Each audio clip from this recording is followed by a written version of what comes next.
Alors, nous allons parler aujourd'hui d'endosymbiose, une évolution par fusion entre organismes. Il s'agit toujours du chapitre 3, transferts horizontaux de gènes et endosymbiose. Donc, programme de terminale, spécialité SVT. Les endosymbioses, on va donner la définition tout à l'heure. Les endosymbioses transmises entre générations, fréquentes dans l'histoire des eucaryotes, jouent un rôle important dans leur évolution. Le génome de la cellule, bactérie ou eucaryote, donc prokaryote ou eucaryote, régresse au cours des générations, certains de ces gènes étant transférés dans le noyau de l'hôte, lorsqu'il s'agit évidemment d'endosymbiose. Donc on va donner une définition de l'endosymbiose. Quelle est la définition d'endosymbiose? Alors on dit c'est une évolution par fusion entre des organismes. Évolution par fusion. Donc la symbiose, en fait, elle est définie comme une association durable à bénéfice réciproque entre deux êtres vivants qui sont appelés tous les deux symbiotes. Mais si l'un des partenaires vit à l'intérieur des tissus ou des cellules de l'autre, c'est-à-dire son hôte, eh bien alors on parle d'endosymbiose. C'est compris? Oui. Donc quels sont les avantages et les contraintes de l'endosymbiose? Bien sûr pour les deux partenaires. Alors ce cours est assez, alors je ne dis pas complexe, mais bon, il pourrait être long. Je ne sais rien ce que je dis là. Donc nous allons essayer de présenter ce que sont les endosymbioses à travers deux exemples. Et nous allons essayer de relever des arguments, évidemment, confirmant que ces deux exemples sont bien des endosymbioses.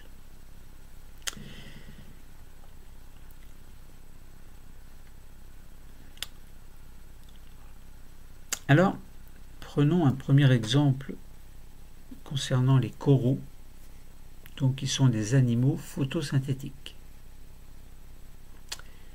Oui, mais qu'est-ce qui est photosynthétique dans les coraux? C'est tout le problème. Les coraux durs, constructeurs de récifs, sont des animaux qui appartiennent au groupe des cnidaires. C-N-I-D-A-I-R-E-S. Ils sont formés de colonies de polypes sécrétant un squelette externe calcaire. Ils se plaisent dans les eaux claires, peu profondes et chaudes, aux environs de 25 à 30 degrés, et ceci dans les régions tropicales. Vous ne trouverez pas de coraux dans les océans arctiques ou antarctiques. Alors, cet environnement est pauvre en nutriments et en plancton. Alors on peut se demander comment est-ce qu'ils font pour vivre. Alors, on peut vivre de pauvreté. On retrouve même ça chez les êtres humains, non? C'est pas vrai ça? Eh bien oui. Alors, vous pouvez vous procurer bien sûr des images sur internet d'un polype et en agrandissant une partie de ce polype, vous apercevez qu'il y a à l'intérieur des zooxanthelles. Donc vous pouvez voir ça simplement au microscope optique. Donc il y a plein de petits zooxanthelles. Donc un polype contient des zooxanthelles dans ces tissus, entre guillemets. Donc on est bien dans une endosymbiose. Alors les polypes se nourrissent de quoi? Alors déjà ils se nourrissent la nuit et ils piègent de petites proies qui sont prélevées dans le plancton. Donc ceci est un apport de protéines qui ne contribuent que faiblement à leur nutrition, à concurrence de 20 à 10%, donc de 10 à 20%. Donc c'est pas suffisant, il leur faut un autre apport. Alors vous vous doutez bien que cet autre apport, sera réalisé par les zooxanthelles. Donc, vous avez bien vu une image sur Internet, donc un polype et des zooxanthelles. Zooxanthelles dans le polype. Jusque-là, tout est clair. Vous pouvez également vous procurer un document sur l'organisation d'un polype et la localisation des zooxanthelles.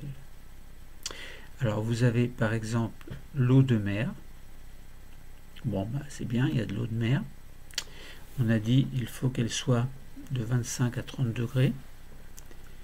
Il faut qu'elle soit claire et peu profonde. Donc ceci est réalisé dans les environnements tropicaux.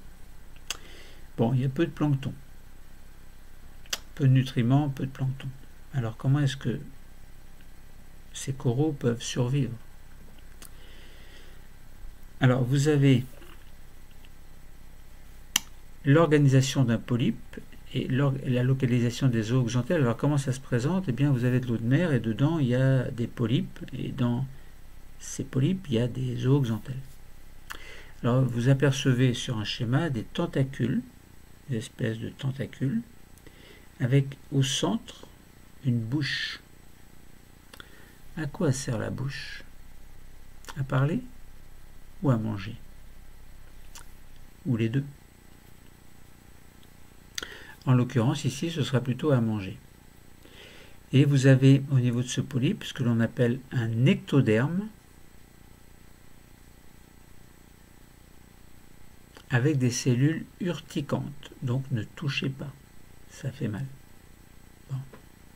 Je ne sais pas en fait si ça fait mal ou pas, mais en tout cas il y a des cellules urticantes. Il y a également une cavité gastrique qui ressemble plus ou moins à un petit estomac de polype. Et puis il y a le squelette relativement dur. Il y a évidemment un endoderme. Bon, pourquoi je dis évidemment? C'est pas obligatoire que ce soit évidemment. Donc il y a un endoderme. Et dans cet endoderme, si vous zoomez au microscope, vous apercevez des zooxanthelles qui sont incorporées dans les cellules de l'endoderme. Donc on est bien dans un cas d'endosymbiose, puisque les zooxanthelles sont dans les cellules de l'endoderme. Donc, d'après la définition, on est dans un cas d'endosymbiose. Donc, voilà pour l'organisation d'un polype et la localisation des zooxanthelles. On peut dire que dans les phagosomes de certaines de leurs cellules, les polypes hébergent des algues unicellulaires photosynthétiques, les zooxanthelles. Alors lorsque l'on dit photosynthétique, ça nous rassure parce que tout à l'heure, on a vu que les polypes se nourrissaient la nuit et piégeaient de petites proies prélevées dans le plancton, mais on a dit que cet apport était insuffisant, 10 à 20%. Donc là, dès lors où l'on parle de photosynthèse, on comprend tout de suite qu'il va y avoir un apport de matière organique de la part des zooxanthelles qui sont des organismes photosynthétiques. Donc il va leur falloir bien entendu du dioxygène, du dioxygène, mais il va leur falloir surtout, alors pas surtout, mais il va leur falloir également du CO2 pour pouvoir fabriquer à partir de sels minéraux de lumière également, donc fabriquer de la matière organique qui va leur permettre de vivre. Donc on va regarder tout à l'heure un petit schéma. Donc on estime leur nombre à 1 million par centimètre carré de tissu corallien.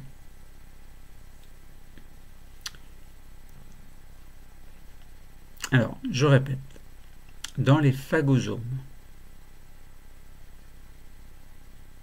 de certaines de leurs cellules, les polypes hébergent des algues unicellulaires. Tout à l'heure, on a dit c'est dans l'endoderme, évidemment. Dans l'endoderme, il y a des cellules et il y a ce que l'on appelle un phagosome.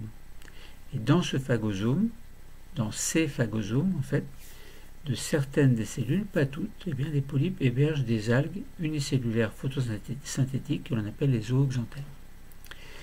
leur offrant ainsi un milieu stable et protégé à ces zooxanthelles, évidemment. Les zooxanthelles sont dans un milieu stable et protégé par le polype lui-même, par la structure, l'organisation du polype lui-même. Donc ces algues sont capables de produire des pigments responsables de la couleur du corail. Alors ça c'est intéressant, c'est joli. Ces algues produisent donc des pigments et également des filtres solaires. À quoi servent les filtres solaires? Eh bien à protéger les deux partenaires contre les radiations qui pourraient être trop fortes et nocives du soleil, notamment les UVA. N'oubliez pas qu'on est dans des eaux, nous sommes dans des eaux peu profondes. Et le soleil, au niveau tropical, peut quand même être assez important, taper assez fort. Alors, si on regarde les échanges à l'échelle cellulaire entre le polype et la zooxanthelle, qu'est-ce que l'on peut voir? Qu'est-ce que l'on peut sous-entendre? Alors déjà, il y a une symbiose. Bon, il y a même une endosymbiose. Donc symbiose, ça veut dire que les deux partenaires vont apporter chacun leur contribution au bien-être de l'autre. C'est bien dit, n'est-ce pas? Donc on est bien dans un cas d'endosymbiose, mais quel est l'avantage des uns et des autres? Eh bien, on a de l'eau de mer, et dans l'eau de mer, il y a 2HCO3- plus Ca2+. Donc il y a des ions dans l'eau de mer. Ces ions vont pénétrer dans la cellule de l'endoderme du polype. Normal, non? Alors par diffusion par exemple. Donc ça veut dire qu'on se retrouve dans le cytoplasme de la cellule de l'endoderme du polype avec du CO2 d'une part, et puis également si on a 2HCO3- plus Ca2+, il peut y avoir une précipitation de ces deux ions pour former ce que l'on appelle le CaCO3, c'est-à-dire le carbonate de calcium. Et le carbonate de calcium, c'est quelque chose qui est dur, qui ressemble par exemple à la craie, et qui va précipiter, enfin pas qui va précipiter, mais qui va former ce que l'on appelle le squelette calcaire. Donc on comprend là l'origine du squelette calcaire. Ce CO2, qu'est-ce qu'il va faire? Eh bien, il va pénétrer également dans les zooxanthelles, dans les phagosomes, à travers la membrane, les phagosomes, et dans la membrane, et à travers la membrane, je veux dire, donc à travers la membrane des zooxanthelles, eh bien, il va y avoir du CO2 qui va pénétrer, bien entendu, et puis grâce également à la respiration cellulaire de la cellule, donc c'est-à-dire oxydation du glucose par exemple, ou de certaines molécules organiques, eh bien on va avoir du CO2 qui va être produit et rejet de déchets minéraux, notamment de l'azote et du phosphore. Donc ce CO2 qui est produit par respiration cellulaire, entre autres la respiration cellulaire, vous savez bien qu'elle apporte de l'énergie. C'est-à-dire qu'on a du glucose C6H12O6 plus du dioxygène qui vont s'assembler, faire une réaction chimique qui va libérer de l'énergie. Cette énergie va servir à diverses réactions du métabolisme des cellules de l'endoderme du polype. Donc métabolisme évidemment, mais bon, c'est pas l'objet de l'étude aujourd'hui, mais en tout cas ça sert pour certaines réactions qui produisent de l'énergie, donc c'est-à-dire la respiration cellulaire sous forme d'ATP, adénosine triphosphate, donc qui est mis en réserve et qui est utilisé à mesure que le métabolisme, que toutes les réactions chimiques du métabolisme en ont besoin. Donc ce que je vous disais, c'est que, alors vous allez me dire, mais d'où vient ce O2 qui oxyde les matières organiques? Eh bien, ce O2 provient de la photosynthèse des zooxanthelles. Mais comment la photosynthèse est possible? Eh bien, parce que du CO2 pénètre à l'intérieur des zooxanthelles, des déchets minéraux, azote, potassium, de l'eau également, et du CO2 qui provient de la respiration cellulaire également, mais également du CO2 qui provient de l'eau de mer. Bon, donc tout ça, ce sont des conditions favorables pour faire la photosynthèse. Et la photosynthèse, vous savez bien qu'elle produit des molécules organiques, c'est-à-dire des glucides, entre autres. Et la photosynthèse rejette également du dioxygène qui va sortir de la zooxanthelle pour permettre la production pour permettre la respiration cellulaire, je veux dire. Donc voilà, donc dans ce phagosome, qui est lui-même dans la cellule d'un polype, dans la cellule de l'endoderme du polype, eh bien il y a ces fameuses zooxanthelles qui font la photosynthèse.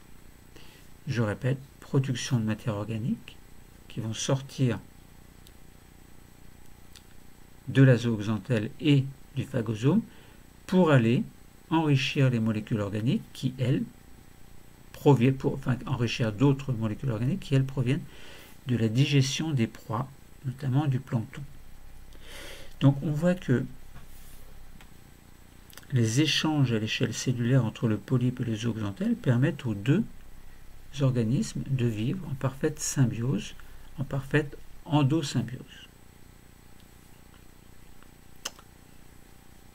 Alors je répète d'une autre façon, c'est que les zooxanthelles sont photosynthétiques.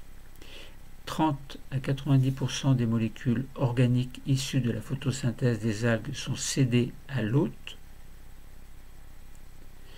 Les déchets azotés et phosphatés de son métabolisme sont source d'engrais minéraux pour l'algue, notamment avec par exemple de l'azote et du phosphore. Deuxième point important, le prélèvement de CO2 par l'algue favorise la précipitation des carbonates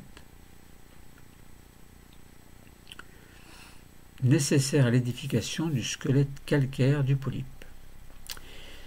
Troisième point, l'algue symbiotique est dépourvue de flagelles.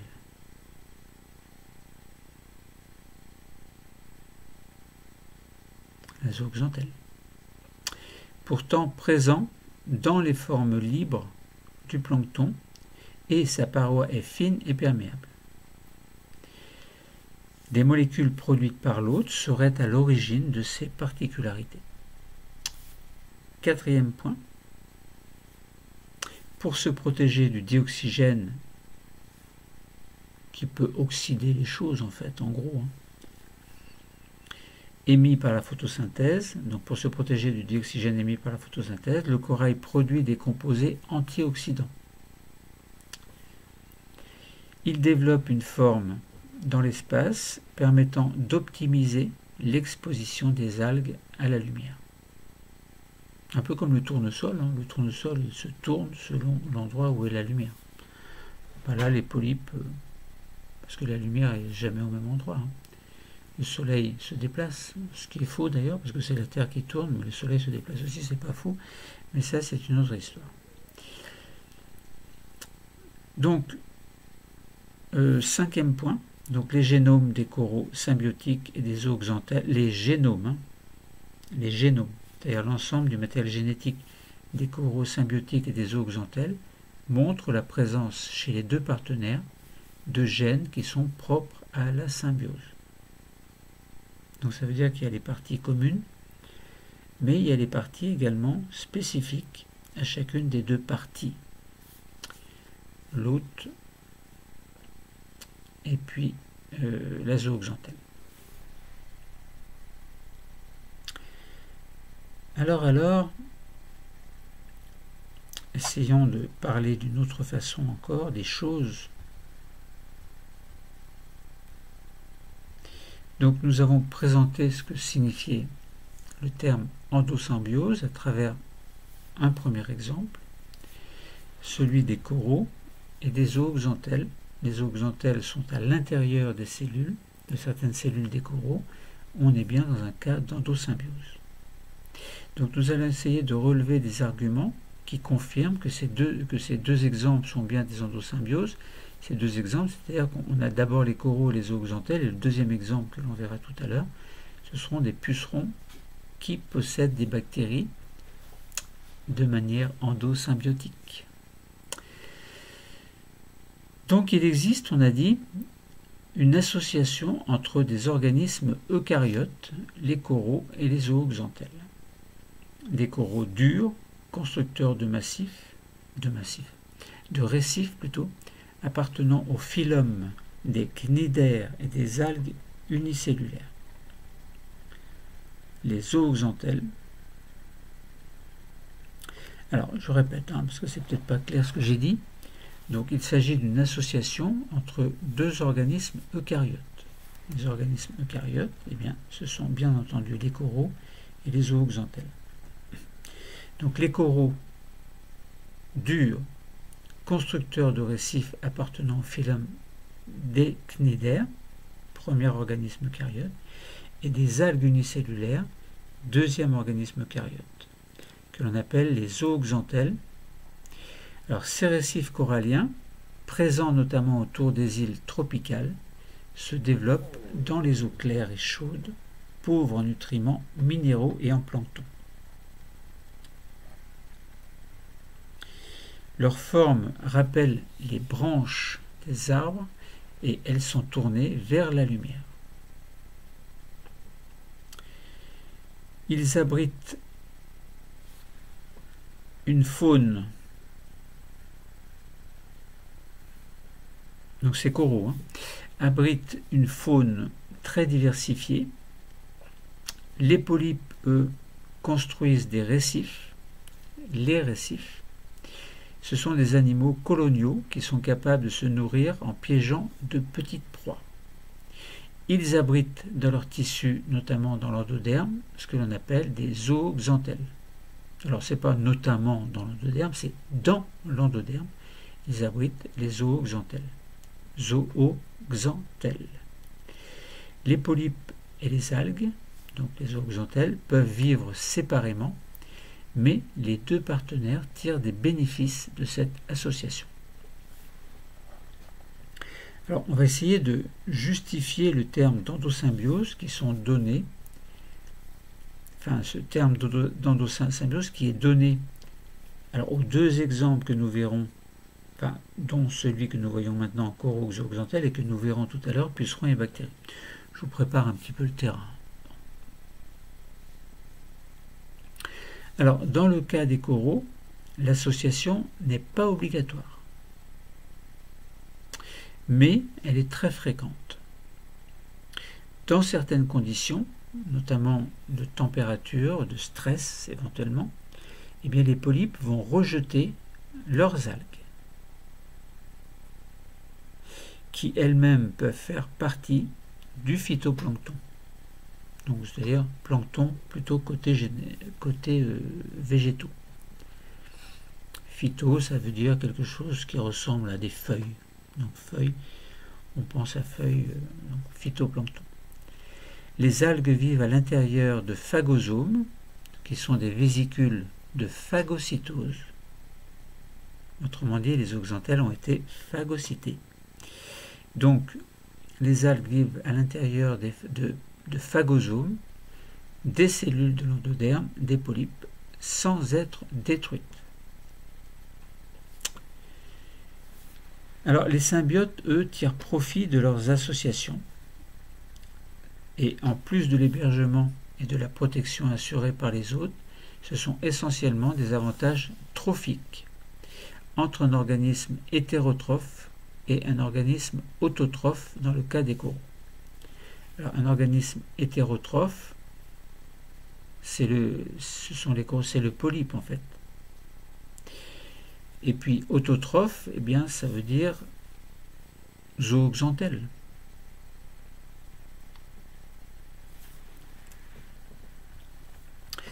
Les zooxanthelles fournissent aux polypes des molécules organiques élaborées par photosynthèse, comme nous l'avons expliqué tout à l'heure, ce qui leur permet de compléter leur alimentation dans des eaux pauvres en plancton.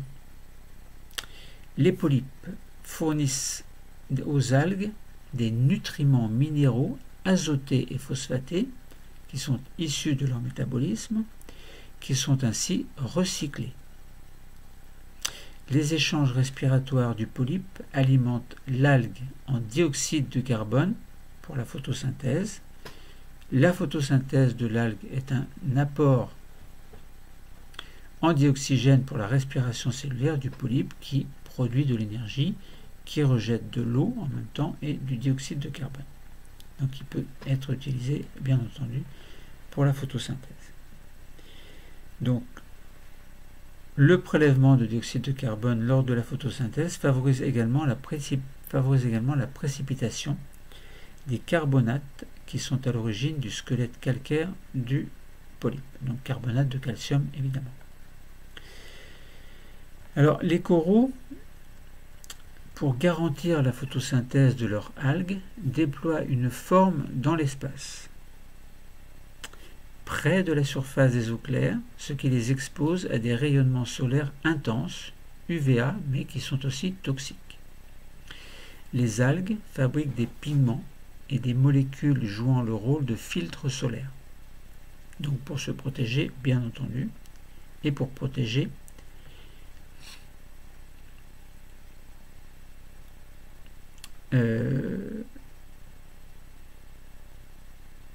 où est-ce que j'en suis moi? Donc je disais que les algues fabriquent des pigments et des molécules jouant le rôle de filtre solaire. Les polypes exposés à des taux élevés de dioxygène par la photosynthèse des algues élaborent des substances antioxydantes. Alors, nous avons parlé de tout ça, hein, mais je répète d'une autre façon, de manière circulaire. Pas circulaire, mais spiralaire plutôt. Alors les algues, de leur côté, sont maintenues à un stade non mobile, donc dépourvues de flagelles, grâce à des substances élaborées par les polypes. Alors peu importe, mais ce sont des lectines en fait. Bon. Alors que les formes libres présentes dans le plancton sont plutôt flagellées. Autrement dit, il y a des zooxanthelles qui sont dans le plancton, qui possèdent un flagelle fonctionnel qui permet à ces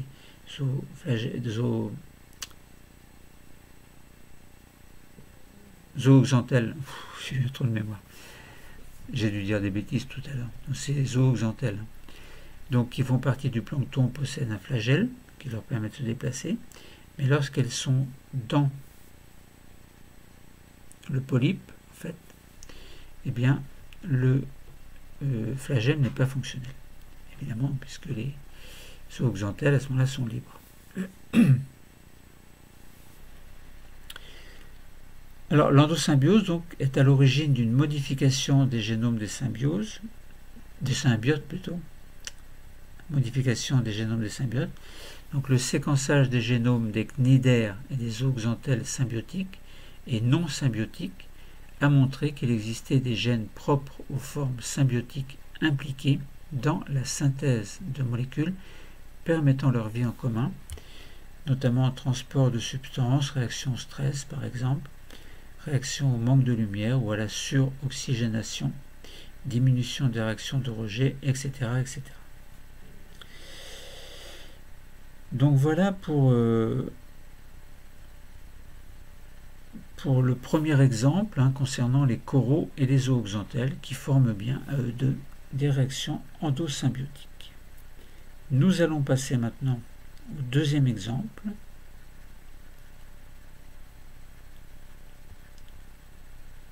Alors, quand l'ordinateur sera prêt.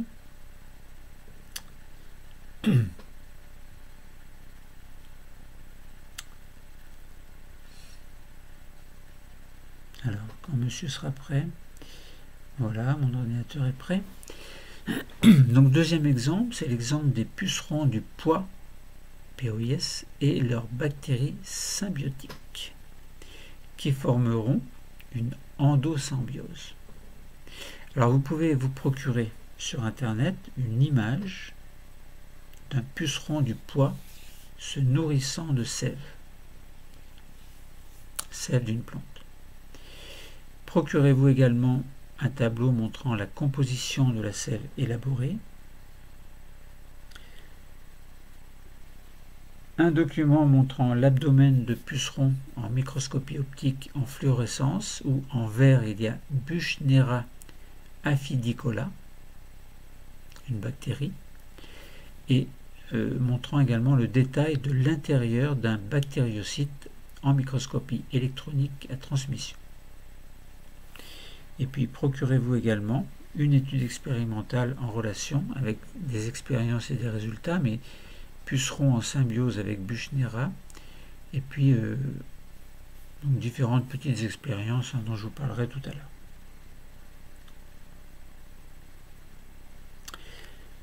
Alors les pucerons, alors on les connaît bien dans nos jardins, ils nous embêtent quelquefois parce qu'ils abîment nos plantes, mais si on les perçoit d'une autre façon, on s'aperçoit que ce sont des petites bêtes sympathiques quand même, qui sont d'ailleurs souvent protégées par des fourmis. Donc ce sont des insectes, donc 6 pattes, 2 antennes,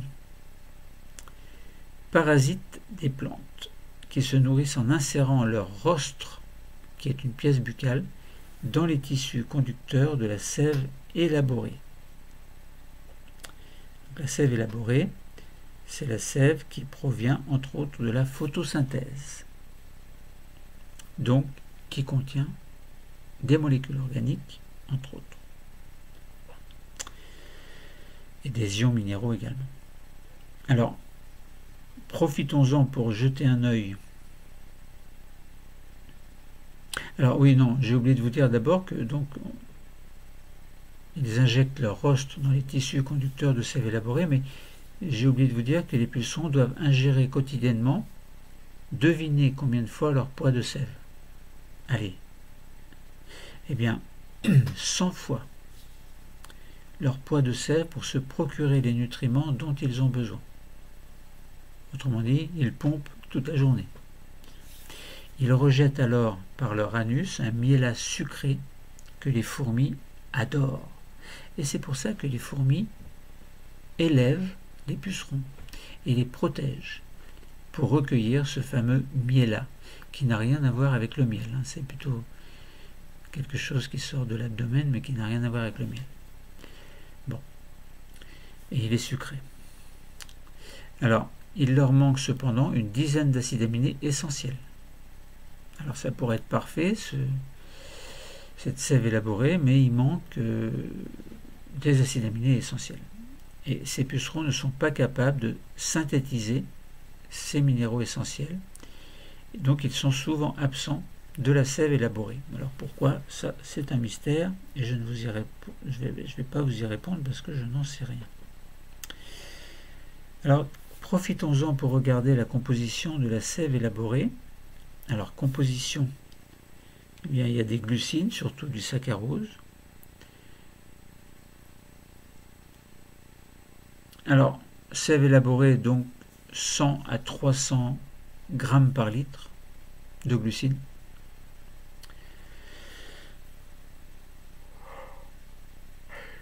J'ai sommeil. On s'en fout, le sommeil, Patrick. Il y a également des acides aminés, surtout GLU, ASP, GLN, ASN. Alors GLU pour glutamate, ASP pour asparagine, un truc comme ça. GLN pour glutamine et ASN pour asparagine. Tiens, j'ai oublié le nom de ASN. Ah tiens, c'est bizarre. Bah vous allez me dire. Des protéines. Alors de toute façon, il y a 5 à 40 grammes par litre d'acides aminés, dont les acides aminés essentiels.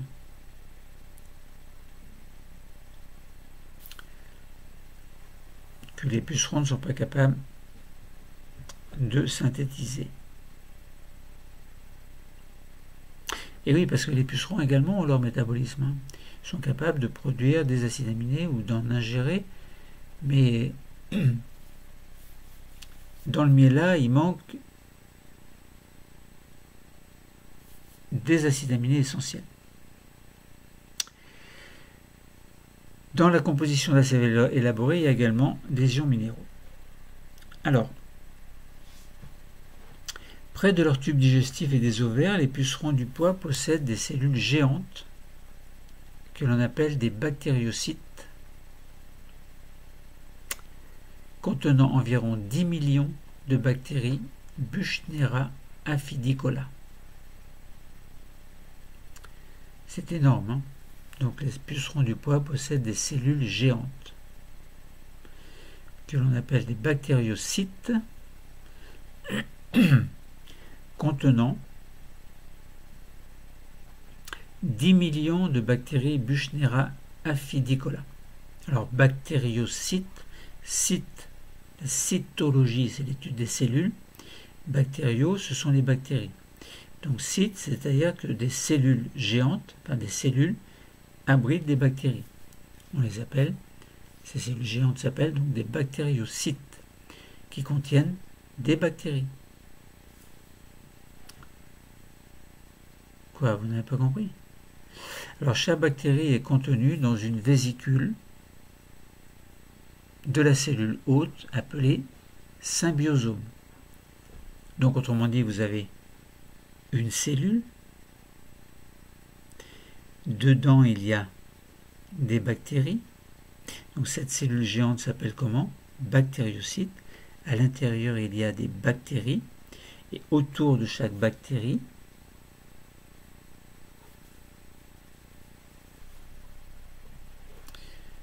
il y a une membrane, et la bactérie est emprisonnée dans une vésicule.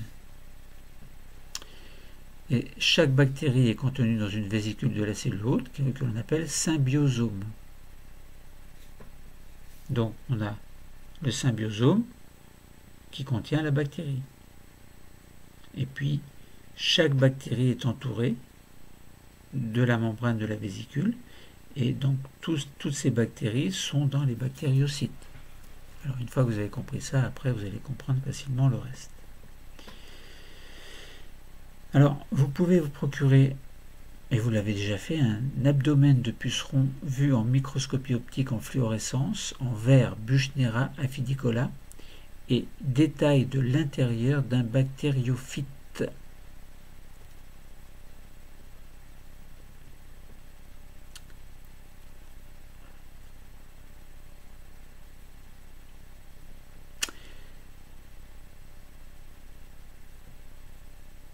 Bactériocytes, hein, pas bactériophyte. Donc on a des bactériocytes contenant des bactéries Buchnera qui sont colorées en vert, on les voit très très bien. Et puis on voit l'abdomen du puceron. Donc on voit bien donc des bactéries qui sont à l'intérieur. Et sur une autre image, vous pouvez très bien voir le cytoplasme du bactériocyte, donc cette grande cellule qui abrite les bactéries. Donc vous voyez Buchnera, et vous avez également un symbiosome qui correspondant au fait que chaque bactérie est contenue dans une vésicule. Donc vous avez une vésicule, une bactérie à l'intérieur, donc c'est le symbiosome. Et on le voit très bien au microscope électronique à transmission. Alors, Buchnera ne peut vivre et se reproduire dans son hôte qui lui procure protection et nutriments. Buchnera ne peut vivre et se reproduire sans son hôte qui lui procure protection et nutriments. Je me suis un petit peu trompé.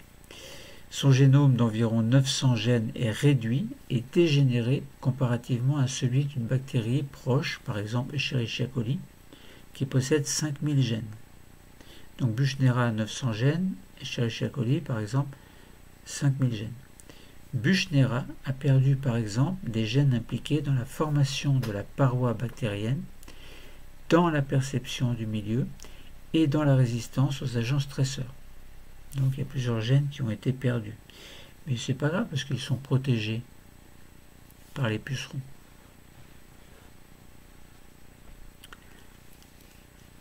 Mais il a conservé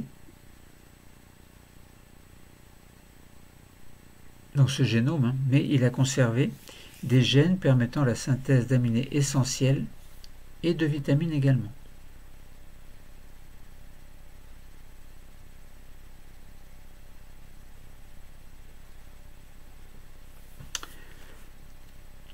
Alors, faisons la lecture d'une étude expérimentale, donc l'expérience avec des 4 expériences avec ces résultats. Première expérience, on met des pucerons en symbiose avec Buchnera élevés sur un milieu dépourvu des 10 acides aminés essentiels. Donc on met des pucerons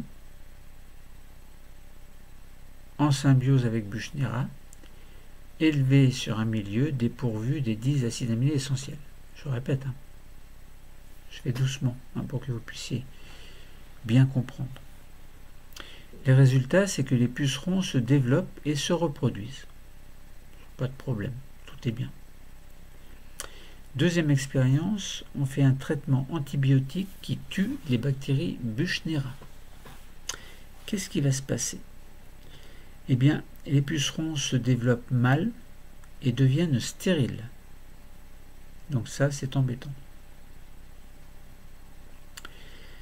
Troisième expérience, les pucerons sont traités par l'antibiotique et on fournit une alimentation contenant les 10 acides aminés essentiels. Il y a régression des symptômes. C'est-à-dire que les pucerons se développent bien et deviennent fertiles.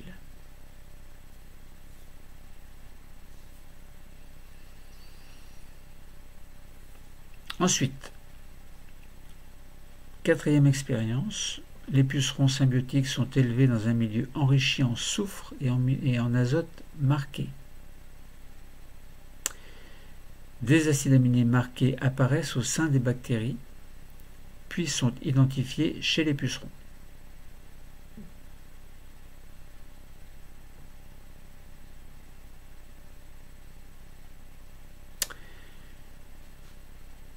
Alors, la relation symbiotique de Buchnera au puceron aurait débuté il y a 250 à 150 millions d'années, et la transmission de ces bactéries se fait de façon verticale du puceron femelle vers ses œufs ou embryons. Donc là, on n'est pas dans la transmission horizontale.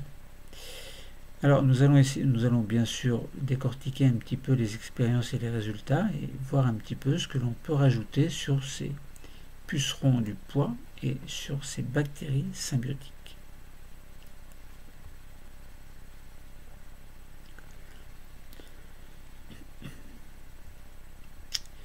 Alors, comme tout à l'heure, comme précédemment pour les coraux et les zooxanthelles, nous avons essayé de présenter ce type d'endosymbiose entre les pucerons et les bactéries, qui sont notre deuxième exemple. On va essayer de relever des arguments qui vont confirmer que ces deux exemples sont bien des endosymbioses. Pas que ces deux exemples, mais que ce deuxième exemple correspond bien à une endosymbiose. Donc, on a présenté un exemple de symbiose entre des organismes eucaryotes, les pucerons, qui sont des aphidés, et un prokaryote, la bactérie Buchnera afidicola. Beaucoup d'insectes vivent en symbiose avec des micro-organismes, mais les pucerons ont établi des relations symbiotiques obligatoires avec cette bactérie depuis environ 150 millions d'années. Les deux organismes ne peuvent plus vivre l'un sans l'autre. Mais en quoi cette endosymbiose est-elle obligatoire? Donc nous allons à nouveau essayer de justifier le terme d'endosymbiose donné à ce deuxième exemple. Et dans ces associations durables, l'un des partenaires vit à l'intérieur des tissus de son hôte, et on est bien dans le cas de l'endosymbiose. Donc en effet, Buchnera afidicola vit dans les bactériocytes, qui sont des cellules spécialisées proches du tube digestif et des ovaires des pucerons. Au sein de ces cellules, les bactéries sont enfermées dans des vésicules cytoplasmiques que l'on appelle des symbiosomes. Alors bien sûr, les symbiotes tirent profit de leurs associations. En plus de l'hébergement et de la protection assurée par les hôtes, ce sont essentiellement des avantages trophiques. Entre deux organismes hétérotrophes, dans le cas des pucerons et de leurs bactéries.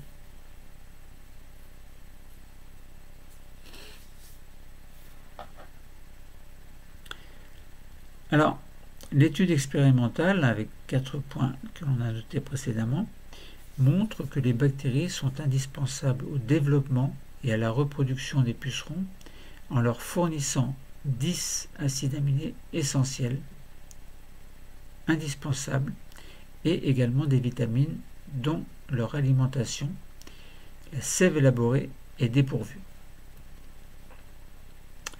Les pucerons fournissent aux bactéries, qui ne peuvent plus vivre hors de leur corps, un milieu de vie stable, protecteur et des ressources nutritives.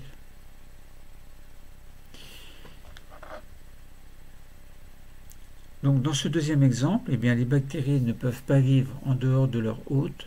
Leur nutrition, leur défense, leur résistance au stress sont impossibles par défaut de structure, comme la paroi par exemple, et des voies métaboliques nécessaires. Donc par défaut de structure et défaut des voies métaboliques nécessaires.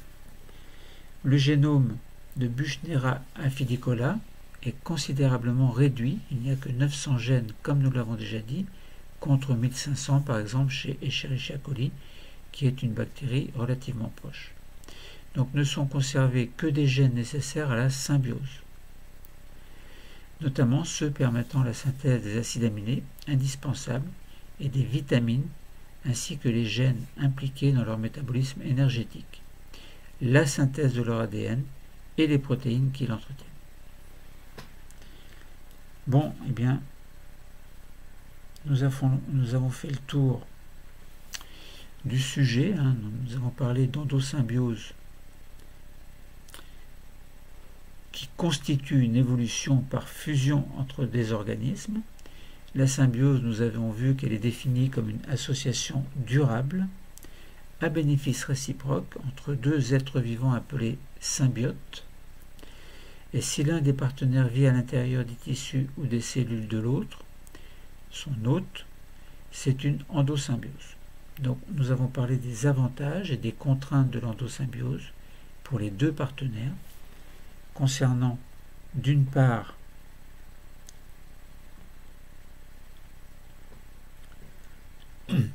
les coraux et les zooxanthelles et d'autre part les pucerons et les bactéries.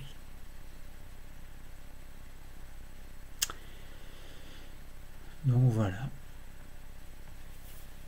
J'espère que ce cours n'aura pas été trop long quand même, c'est un petit peu long quand même. Alors je ne sais pas combien de temps on a fait, mais on doit atteindre l'heure.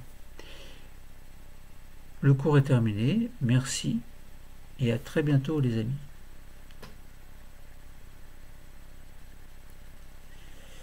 Pour la petite photo finale toujours, un sourire forcé, mais non, il est sincère. Je cherche ma caméra, elle est où? La voilà. Oh, j'aurais pu régler un peu la taille de l'écran. Bon allez, on va se coucher maintenant.